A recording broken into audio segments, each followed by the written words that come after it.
Did you know emotions live inside us all the time? And sometimes they get big and loud. Do you know why? Because they're really just messengers. They are trying to help us by delivering a message. We do not control them, and they do not control us. But they take their job very seriously. So, if they are unsuccessful in their delivery attempts because you are ignoring them or not listening somehow, they are just going to have to rethink how they are delivering that message to you. Sometimes that means getting louder or bigger or bringing different friends, more friends, or sometimes that means they go into spy mode and they get super quiet until they explode.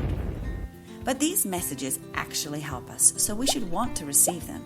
They use rewards and alarms to lead us in the right direction to living a fulfilling life. The emotions that reward us are obviously easier to deal with. What are some emotions that use rewards to signal that we are doing something well? Emotions like happiness and excitement and being in love all release something called dopamine into the brain as a reward, so that you get the message that something you are doing is leading you to fulfillment. On the other hand, some emotions use alarms to draw your attention to the need to change something that you're doing. It may be that something you care about is being threatened, or maybe it's that your current focus is in the wrong place. These are times that you may feel angry, frustrated, anxious, scared, lonely, homesick, or guilty, to name but a few. So, how do we receive these messages? Well, the problem is that we are never visited by just one emotion alone. They always come in groups. So it's like having a group of emotions all screaming at us little snippets of the overall message, all at the same time.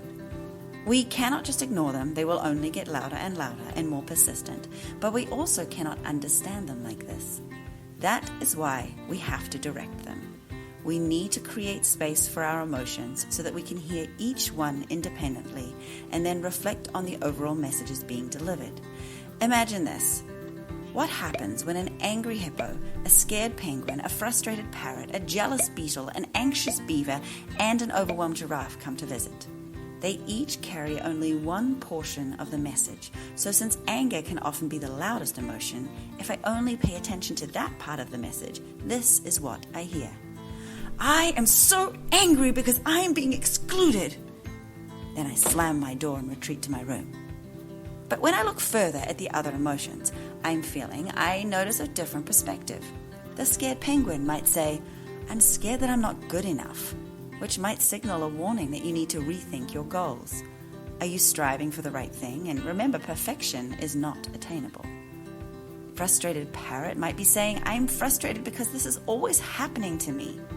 That might signal that you are stuck in a pattern of behavior that keeps getting you to the same result, which is not fulfilling. You need to change your approach. The jealous beetle might be saying, I am jealous because I wish I could be more like my friend who everyone likes and is good at everything. Well, this might be the highest form of flattery and signals what you admire in someone that you want to emulate. So let it move you to create goals for yourself so that you can develop whatever attributes you enjoy in your friend. But be specific and approach it logically, one thing at a time. The anxious beaver might be saying, I'm anxious because I'm not good in social settings with so many people. This signals what is important to us. Perhaps it is the connection between two people that you find so fulfilling, and you find it hard to get such a connection with the distraction of all those other people.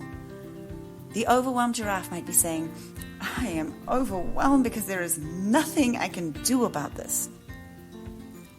This is a strong signal that you need to direct your emotions as the messengers are getting a little bit rowdy. Try taking deep breaths, journaling, or going for a walk, or listening to music to direct your emotions so that you can piece together all the messages that you heard. Now, I have an actionable plan that I think will serve me. I will break my habit of slamming my door and retreating to my room, and instead talk to my friend and explain that I am feeling excluded because I value our friendship and I feel disconnected when there are so many people around.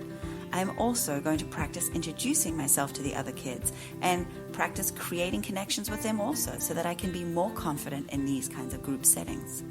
And importantly, I'm also going to reframe my goal. I do not need to be perfect. Indeed, perfection is unattainable.